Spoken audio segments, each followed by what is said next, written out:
5 সেকেন্ডে কেমনে জ্যামিতিক সমানতার এমসিকিউ সলভ করা যায়। 5 সেকেন্ড ভুল বলছি, 1 সেকেন্ডে আমি দেখাবো আজকে, একটু পরে তোমরা স্টপ ওয়াচ ধরে সলভ করবা, মাত্র 1 থেকে 2 সেকেন্ডে সলভ করবা। কতগুলো জায়গাতে এই প্রশ্নটা আসছে, মাত্র 1 থেকে 2 সেকেন্ডে তুমি এটা অ্যান্সার করতে পারছো। জ্যামিতিক সমানতা প্রদর্শন করবে শুধুমাত্র এই 3 ক্যাটাগরি অ্যালকিন। দ্বিবন্ধনযুক্ত কার্বনে 2 টাইপের পরমাণু বা মূলক থাকবে। পর্যায় সারণী উপর থেকে নিচে গেলে ভর কিন্তু ধীরে ধীরে বাড়ে। ফ্লোরিনের চেয়ে ক্লোরিনের ভর বেশি, ক্লোরিনের চেয়ে ব্রোমিনের ভর বেশি, ব্রোমিনের চেয়ে আয়োডিনের ভর বেশি। যে সকল অ্যালকিন জ্যামিতিক সমানতা প্রদর্শন করে না তাদেরকে চেনার উপায়, তাদেরকে তুমি কিভাবে চিনবা, এই যে আজকের জ্যামিতিক সমানতার ক্লাসটা খুব ভালো করে ক্যাপচার করবা এবং তোমরা কোশ্চেন ব্যাংক নিজেরা সলভ করবা, দেখবা কত ইজিলি তুমি আসলে এগুলো সলভ করতে পারছো।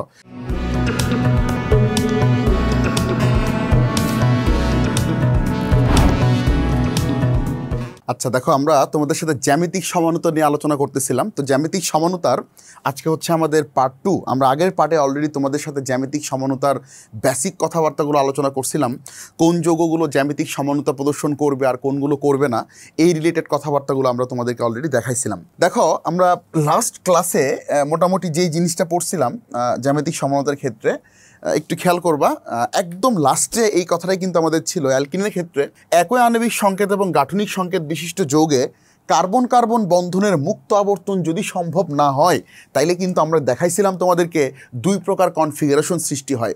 2 প্রকার কনফিগারেশন সৃষ্টি হয় অ্যালকিনের ক্ষেত্রে সাধারণত। এটা দেখো, এই কনফিগারেশনগুলো কিন্তু একটা ছিল সিস কনফিগারেশন, একটা ছিল ট্রান্স কনফিগারেশন।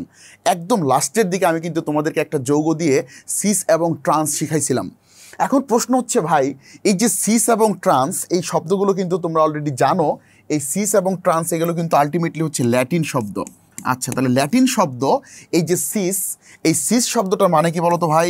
আমরা অবশ্যই তোমাদেরকে বলেছিলাম সিস শব্দের মানে হচ্ছে সেম সাইড, অর্থাৎ এক পাশে। সেম সাইড অর্থাৎ কি ভাই? এক পাশে। এবং দেখো, এই যে ল্যাটিন যে ট্রান্স, এই ট্রান্স শব্দটার মানে কি বলছিলাম? ট্রান্স শব্দটার মানে কিন্তু ছিল হচ্ছে অ্যাক্রস। অ্যাক্রস অর্থাৎ আড়াআড়ি বা কোনাকুনি, আড়াআড়ি অথবা কোনাকুনি। তাহলে দেখো, এই যে সিস এবং ট্রান্স এইগুলো কিন্তু আলটিমেটলি 2টা গঠনের নাম, 2টা কনফিগারেশনের নাম, যেটা কিন্তু আলটিমেটলি আমরা একটা যৌগ থেকে এই 2টা কনফিগারেশন তৈরি করতে পারি। তো আমরা লাস্ট ক্লাসে কিন্তু তোমাদেরকে এটাও বলছিলাম যে অ্যালকিনের ক্ষেত্রে আমরা এই ধরনের 2টা গঠন বানাইতে পারি, এই ধরনের 2টা গঠন বানাইতে পারি, একটা হচ্ছে সিস, একটা হচ্ছে ট্রান্স। আমরা কিন্তু তোমাদেরকে একটা কথা বলছিলাম যে পৃথিবীতে সব অ্যালকিন কিন্তু জ্যামিতিক সমানতা প্রদর্শন করে না। আজকে আমরা তোমাদের সাথে মূলত এই বিষয়টা নিয়ে আলোচনা করব যে আসলে কোন অ্যালকিনগুলো জ্যামিতিক সমানতা প্রদর্শন করে আর কোনগুলো করে না। এবং ক্লাসের শেষের দিকে কিন্তু আমি তোমাদেরকে জ্যামিতিক সমানতার কিছু প্রবলেম সলভ করে দেখাবো। তো দেখো, আমি সুন্দর করে বোর্ডের মধ্যে লিখে রাখছি, খুব সুন্দর করে দেখো, অ্যালকিন সমূহের মধ্যে অনলি 3 ক্যাটাগরি অ্যালকিন। ভাই, কয় category? 3 category. 3 category alkyne only জ্যামিতিক সমানতা প্রদর্শন করবে। আমি এখানে দেখো ক্যাটাগরিগুলো দিয়ে দিচ্ছি সুন্দর করে। এটা হচ্ছে এক ক্যাটাগরি অ্যালকিন, এটা হচ্ছে আরেক ক্যাটাগরি অ্যালকিন, এটা হচ্ছে আরেক ক্যাটাগরি অ্যালকিন। তাহলে আমি 3টা ক্যাটাগরি নিয়ে তোমাদের সাথে আলাদা আলাদা করে আলোচনা করব। আমি 3টাকে জাস্ট একসাথে তোমাদের জন্য একটু বোর্ডে লিখে রাখছি। তাহলে আমরা একটা কাজ করবো, এখন প্রত্যেকটা ক্যাটাগরি আমরা একটু আলাদা আলাদা করে অ্যানালাইসিস করে দেখব। এই 3 ক্যাটাগরির বাইরে মনে রাখবা, যদি অন্য কোনো ক্যাটাগরি চোখের সামনে আসে অ্যালকিনের ক্ষেত্রে, চোখ বন্ধ করে বলে দিবা ওই ক্যাটাগরি অ্যালকিন জ্যামিতিক সমানতা প্রদর্শন করবে না। আমি রিপিট করলাম, জ্যামিতিক সমানতা প্রদর্শন করবে শুধুমাত্র এই 3 ক্যাটাগরি অ্যালকিন। এই 3টা স্ট্রাকচার, এই 3 ক্যাটাগরি, এই 3 টাইপ বাদে অন্য কোনো অ্যালকিন যদি চোখের সামনে পড়ে যেগুলো তুমি এই টাইপের মধ্যে মিলাইতে পারবা না, তাহলে বলে দিবা ওই অ্যালকিন জ্যামিতিক সমানতা প্রদর্শন করবে না। আচ্ছা, তাহলে আমরা একটা কাজ করি, আমরা একটু দেখি প্রথমটা আমরা কি লিখছি। দেখো তো, এখানে আমরা যে অ্যালকিনটার গঠন লিখছি, দেখো তোমরা জানো অ্যালকিন মানে হচ্ছে কার্বন কার্বন ডাবল বন্ড, এই যে। এবং তোমরা কিন্তু এটাও জানো যে প্রত্যেকটা কার্বনের ডাবল বন্ড হওয়ার পর 2টা করে হাত ফাঁকা থাকে। দেখো, এই লেফট সাইডে কিন্তু আমাদের কি হয়েছে, দেখো একটা হাতে আছে এ আর একটা হাতে আছে বি, রাইট সাইডেও কিন্তু তাই, এ এবং বি। অর্থাৎ এখানে প্রতিস্থাপকগুলো অর্থাৎ দ্বিবন্ধনযুক্ত কার্বনে যুক্ত পরমাণু বা মূলকগুলো হচ্ছে 2 টাইপের। তাহলে দ্বিবন্ধনযুক্ত পরমাণুতে দেখো, দ্বিবন্ধনযুক্ত কার্বন পরমাণুতে, দ্বিবন্ধনযুক্ত কার্বন পরমাণুতে যুক্ত যেই পরমাণু বা মূলকগুলো, এগুলো কয় টাইপের ভাই? 2 টাইপের। একটা হচ্ছে এ আর একটা হচ্ছে বি। যেখানে এ আর বি কখনোই সমান হইতে পারবে না, যেখানে এ আর বি কখনোই সমান হইতে পারবে না। এই যে দেখো, এখানে সুন্দর করে আমি এই টাইপেরই একটা উদাহরণ লিখে রাখছি। তো উদাহরণটার মধ্যে এখানে একটা হাইড্রোজেন হবে, আমি হাইড্রোজেনটা আলাদা করে লিখে দিলাম আর কি। আচ্ছা, যাই হোক, দেখো এবার আমরা একটা কাজ করি, দেখি এটার সাথে এটা মিলে কিনা। তাহলে আমি প্রথমে কি করবো দেখো তো ভাই, কার্বন কার্বন ডাবল বন্ড আগে একটু লিখে ফেলো। এই যে কার্বন কার্বন ডাবল বন্ড, একটু দেখো তো ভাই, আমি বলছিলাম এই কার্বনের সাথে দুই টাইপের আছে, একটা হচ্ছে এ, একটা হচ্ছে বি। এই দেখো এ হচ্ছে মিথাইলটাকে ধরলাম এ, আর এই হাইড্রোজেনটাকে আমি ধরলাম হচ্ছে বি, হাইড্রোজেনটাকে ধরলাম হচ্ছে বি। তাহলে আমরা একটা কাজ করি, দেখো এই যে এখানে দুই হাত, আচ্ছা আমি সেম জিনিসটা একটা কাজ করি, আমি সেম জিনিসটাও কিন্তু এখানে আঁকায় ফেলি, দেখো এখানেও আঁকায় ফেলি, দেখো একটু খেয়াল করে। এই যে তাহলে এবার আমরা একটা কাজ করবো, দেখো এখানে দেখো একটা এ আছে না, এই যে এ, এখানেও কিন্তু একটা, এই যে রাইট সাইডেও কিন্তু দ্বিবন্ধনযুক্ত কার্বন দেখবা তোমরা। এই যে দ্বিবন্ধনযুক্ত কার্বন হচ্ছে এইটা, দ্বিবন্ধনযুক্ত কার্বন হচ্ছে এইটা। তাহলে দ্বিবন্ধনযুক্ত কার্বনের মধ্যে দেখো এ আছে আর বি আছে। তাহলে খেয়াল করো তো ভাই, এখানে এ ছিল কোনটা, CH3, তাহলে CH3টাকে আমরা উপরে রাখলাম। এবার দেখো রাইট সাইডেও কিন্তু একটা এ আছে, দেখো তাহলে এইটাকে আমরা উপরে রাখলাম। দেখো তো এগুলোকে আমরা কি আলাদা সাইডে রাখলাম নাকি সেম সাইডে রাখলাম? সেম সাইডে রাখলাম। এবার চলে আসো বি, বি কাকে ধরছিলাম, হাইড্রোজেন। আচ্ছা এই যে দেখো এটা হচ্ছে বি, এটা হচ্ছে বি, তাহলে এইগুলোকেও আমরা কি রাখলাম, সেম সাইডে রাখলাম। তাহলে দেখো আমরা একটু আগে বলছিলাম সিস শব্দের মানে কি, সেম সাইড। সিস শব্দের মানে কি, সেম সাইড। দেখো একই জাতীয় উপাদানগুলোকে যেহেতু তুমি সেম সাইডে রাখছো, তাই এই সমানুটার নাম হবে হচ্ছে সিস সমাণু। তাহলে দেখো সিস সমাণু কেন হইলো, সিস শব্দের মানে হচ্ছে সেম সাইড। সেম সাইড যেহেতু একই দিকে রাখছি, একই রকম উপাদানগুলোকে, এই দেখো এই উপাদান আর এই উপাদান একই রকম দেখতে, এটা একই রকম দেখতে, তাহলে একই পাশে রাখছি বলে এটার নাম কি ভাই, সিস সমাণু। এবার খেয়াল করো তো ভাই, আমি একটা কাজ করি, দেখো এই পাশে যে এটা ছিল, এটাকে আমরা রেখে দিলাম এখানে। আচ্ছা এবার ডান সাইডের এটাকে রেখে দিলাম এইখানে। একটু খেয়াল করো তো, তুমি কি এইগুলো কি তুমি একই পাশে রাখছো না কোনাকুনি রাখছো? এই দেখো কোনাকুনি রাখছো। একইভাবে হাইড্রোজেন এটাকে রাখলাম এই সাইডে, এটাকে রাখলাম এই সাইডে। একটু খেয়াল করো তো ভাই, একই জাতীয় উপাদানগুলো এবার কি আছে, আড়াআড়ি আছে বা কোনাকুনি আছে। তাহলে একই জাতীয় উপাদানগুলো যদি আড়াআড়ি বা কোনাকুনি থাকে, তাইলে এটার নাম হয়ে যাবে হচ্ছে ভাই কি, ট্রান্স সমাণু। এই দেখো তাহলে এটা হচ্ছে আমাদের ট্রান্স সমাণু। আমরা এই যে প্রথম টাইপের মধ্যে যেটা শিখলাম, দ্বিবন্ধনযুক্ত কার্বনে দুই টাইপের পরমাণু বা মূলক থাকবে। কয় টাইপের ভাই? দুই টাইপের পরমাণু বা মূলক থাকবে। ডেফিনেটলি এই পরমাণু বা মূলকগুলো সেম হইতে পারবে না। এই ক্ষেত্রে দেখো দুইটা ক্যাটাগরি বলছে, একটা হচ্ছে এ আর একটা হচ্ছে বি। তাইলে আমরা এ গুলোকে রাখবো এক সাইডে, বি গুলোকে রাখবো আরেক সাইডে। তাইলে এটাকে বলবো হচ্ছে সিস। এ গুলোকে রাখবো এক সাইডে, বি গুলোকে রাখবো আরেক সাইডে, এটাকে বলবো সিস। আর যদি এ গুলোকে কোনাকুনি, বি গুলোকেও কোনাকুনি রাখি, আর রাখি, এটাকে হবে ট্রান্স, এটাকে বলবো ট্রান্স। তাহলে প্রথমে অ্যালকিনটা কি শিখলাম বলো, দ্বিবন্ধনযুক্ত কার্বনের দুই টাইপের পরমাণু বা মূলক থাকবে, যেখানে পরমাণু বা মূলকগুলো অবশ্যই সেম হবে না। এই ক্ষেত্রে কিন্তু আমরা সিস এবং ট্রান্সগুলো বুঝতে পারলাম। আচ্ছা তাহলে আমরা প্রথম টাইপের অ্যালকিন সম্পর্কে একটু পড়াশোনা করে ফেলাইলাম। এবার দেখো দ্বিতীয় টাইপের অ্যালকিন, একটু খেয়াল করো। দ্বিতীয় টাইপের অ্যালকিনে কিন্তু আমরা দুই টাইপের পরমাণু বা মূলক রাখিনি। এই দেখো দ্বিবন্ধনযুক্ত কার্বন হচ্ছে এইটা, এইখানে কিন্তু কি কি আছে একটু খেয়াল করো। এখানে আছে হচ্ছে এ, তারপরে হচ্ছে বি, আবারও বি, আবারও ডি। তাহলে টোটাল এখানে দ্বিবন্ধনযুক্ত কার্বনের সাথে কয় ধরনের আছে ভাই? 3 ধরনের পরমাণু বা মূলক আছে, এ, বি আর ডি। অবশ্যই মনে রাখবা এ আর বি কখনোই সমান হবে না, বি আর ডিও কিন্তু সমান হবে না। তাইলে আমরা দেখো 2 নম্বর অ্যালকিন কি, ডবল বন্ডযুক্ত কার্বনে টোটাল 3 ক্যাটাগরির পরমাণু বা মূলক থাকতে পারবে। এই দেখো এরকম একটা উদাহরণ আমরা অলরেডি নিচে লিখছি। এই দেখো এটা হচ্ছে ডাবল বন্ডযুক্ত কার্বন, এই যে ডাবল বন্ডযুক্ত কার্বন। তাহলে এখানে দেখো তো ভাই, একটা ছিল এ, এটা ধরলাম এ, এটা ধরলাম বি, এটা ধরলাম বি, আর এটা ধরলাম কি ভাই, ডি। তাহলে দেখো দুইটার মধ্যে কিন্তু একটা কমন আছে, খেয়াল করছো ভাই, দুইটার মধ্যে কিন্তু একটা কমন আছে। কমনটা হচ্ছে বি। কমনটা কি, বি। এবার এই ক্ষেত্রে, এই ধরনের অ্যালকিনের ক্ষেত্রে তুমি সিস্টেন্স কেমনে বের করবা? দেখো যেটা কমন আছে না, এই কমন যেটা আছে, এই কমনটাকে তোমরা সেম সাইডে রেখে দাও ভাই। এই যে কমনটাকে তোমরা সেম সাইডে রেখে দাও। তাহলে এই যে কমনটাকে আমরা সেম সাইডে রাখলাম, আর বাকি যেটা আছে সেটা তোমরা রেখে দাও। দেখো কমনটাকে আমরা সেম সাইডে রাখলাম। তাহলে দেখো কমনটাকে যদি সেম সাইডে তোমরা রেখে দাও, তাহলে এটার নাম হয়ে যাবে হচ্ছে সিস সমাণু, কারণ সিস শব্দের মানে হচ্ছে সেম সাইড। তাহলে এবার সেম সাইডটা নির্বাচন করব কিসের ভিত্তিতে ভাই? কমনের ভিত্তিতে। কিসের ভিত্তিতে? কমনের ভিত্তিতে। তাহলে এই যে এটা হচ্ছে আমাদের সিস সমাণু। এবার কি করব ভাই? এবার যেটা কমন আছে এটাকে আমরা রেখে দেবো ভাই কোনাকুনি বা আড়াআড়ি। কোনাকুনি বা আড়াআড়ি, তার মানে কমনটা আমরা এবার কোনাকুনি বা আড়াআড়ি রেখে দিব। আর এই সাইডে রাখলাম, এই দেখো যা ছিল তাই, CH3Cl। তাহলে দেখো কমনটা যদি সেম সাইডে থাকে তাহলে সিস, আর কমনটা যদি আড়াআড়ি বা কোনাকুনি রাখো তাহলে এটার নাম হবে হচ্ছে ট্রান্স। তাহলে এই হচ্ছে আমাদের ট্রান্স সমাণু। তাইলে খেয়াল করো তো, আমরা 2 নাম্বার টাইপ অ্যালকিনও শিখে ফেলাইলাম। তাহলে 2 নাম্বার টাইপ অ্যালকিন কি ছিল বলো তো? যদি দ্বিবন্ধনযুক্ত কার্বনে টোটাল 3 টাইপের পরমাণু বা মূলক থাকে, যেখানে একটি থাকবে কমন, আর এই ক্ষেত্রে কমনটাকে যদি এক সাইডে রাখো সিস, কমনটাকে যদি আড়াআড়ি রাখো তাইলে হবে ট্রান্স।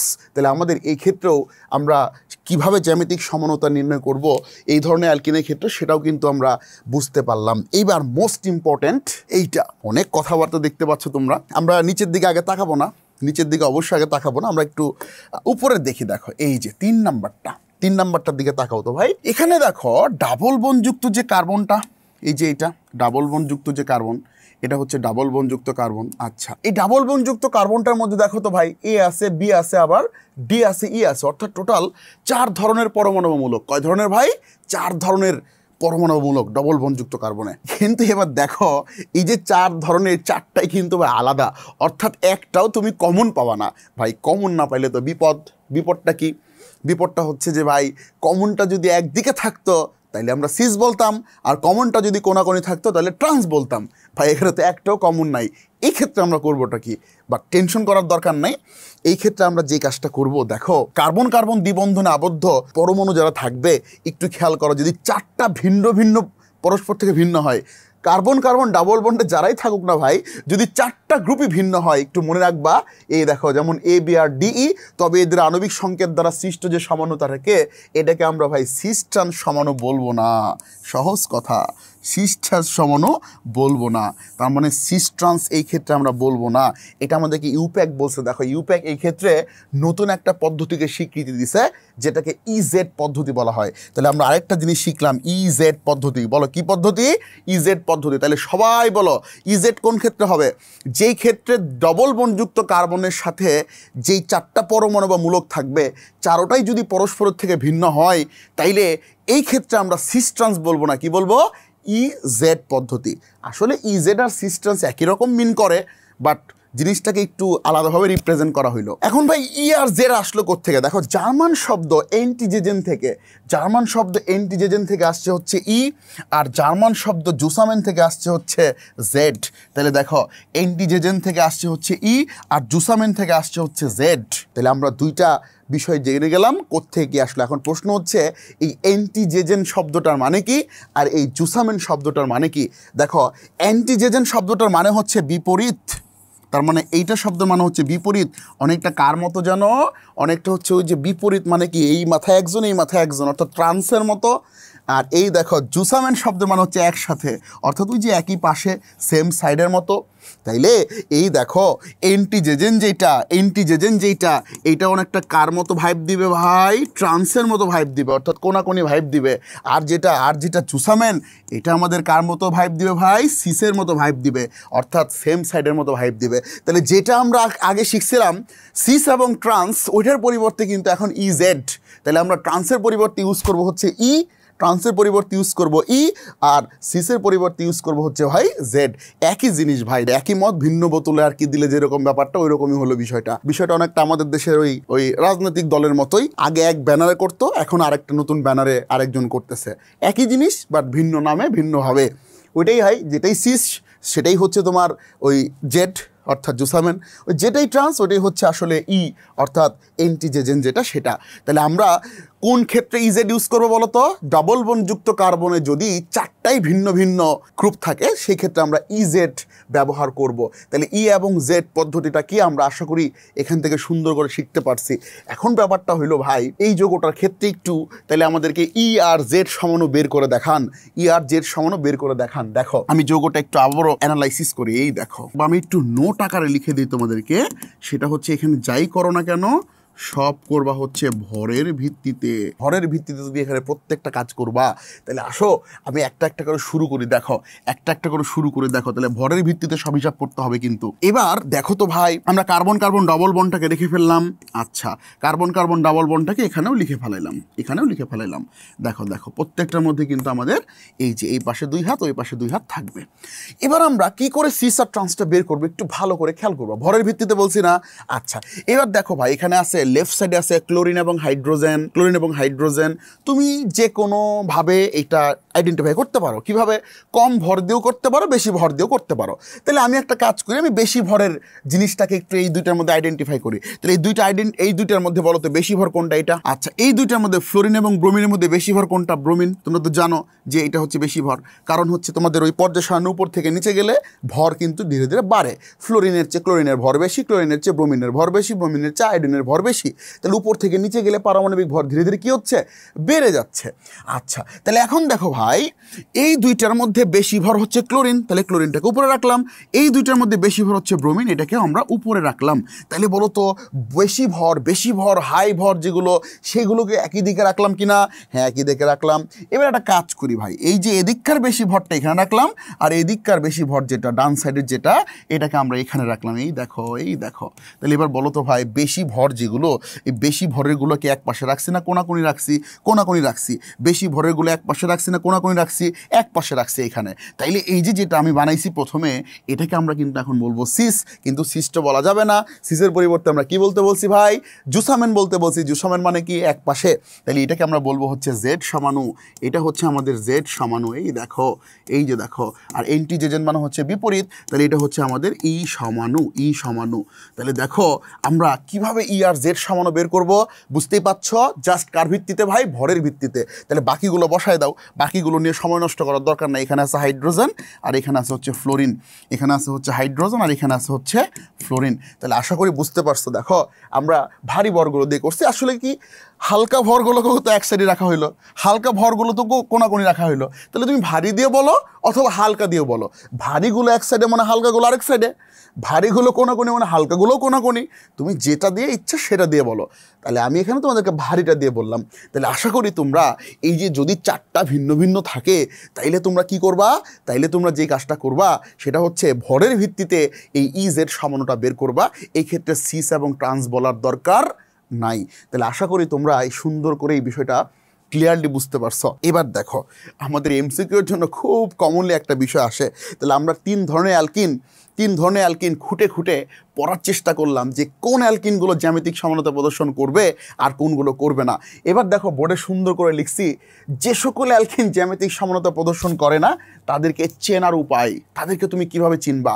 ওই যে বললাম তোমাকে আমি চিনাইছি তিনটা, তোমাকে আমি চিনাইছি কয়টা ভাই? তিনটা।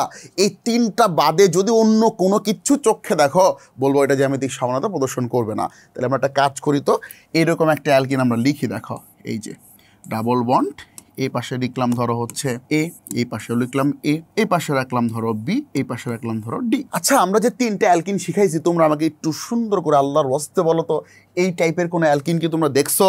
না, দেখো নাই। কারণ কি? কারণ দেখো, হ্যাঁ বিডি তুমি এক সাইডে দেখছো, কিন্তু এই সাইডে তো তুমি দুইটাই এ লিখছো। তার মানে আমাদের যেই তিনটা ক্যাটাগরি পড়াইছি, এই তিনটা ক্যাটাগরির মধ্যে এটা নাই, এই তিন ক্যাটাগরির বাইরে। তাইলে এবার এই জিনিসটাকে একটু আমরা অ্যানালাইসিস করে দেখি তো ভাই। অ্যানালাইসিস করো, দেখি আমার সাথে অ্যানালাইসিস করো তো। দুইটা একে লিখা যায় হচ্ছে A2, আর কার্বন যেটা আছে সেটা লিখে ফেলাইলাম ডাবল বন্ড সি, আর এখানে রাখলাম হচ্ছে বি এবং ডি।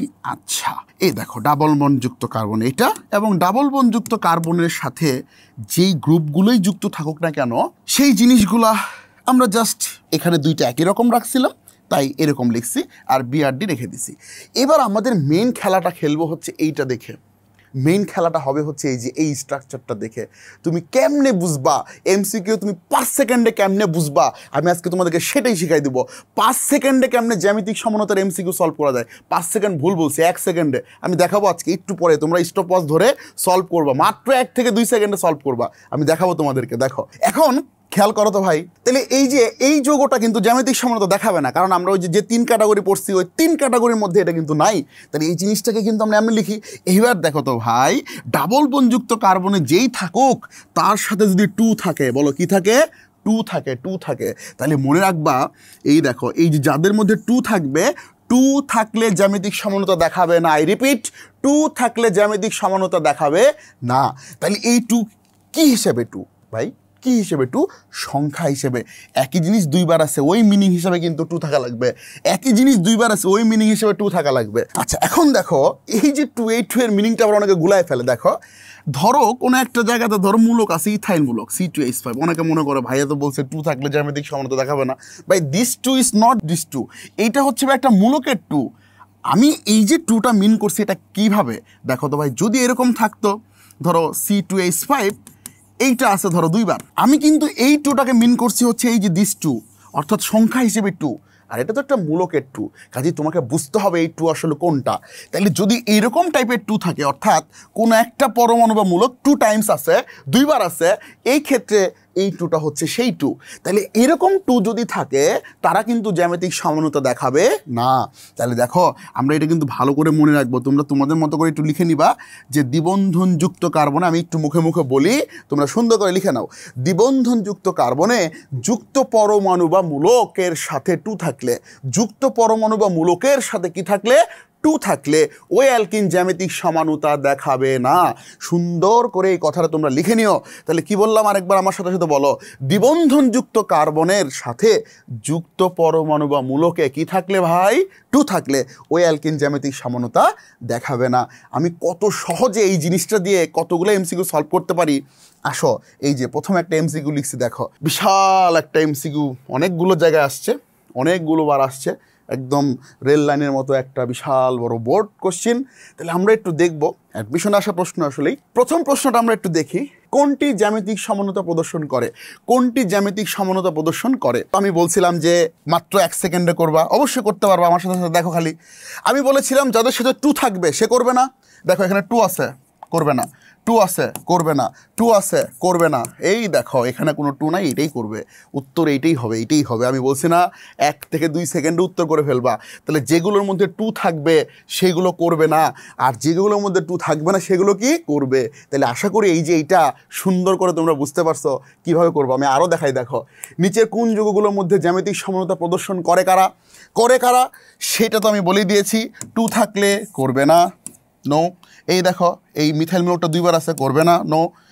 এই দেখো ব্রোমিন আছে 2বার, এটাও করবে না। তাহলে এটা করুক আর না করুক এটাই উত্তর।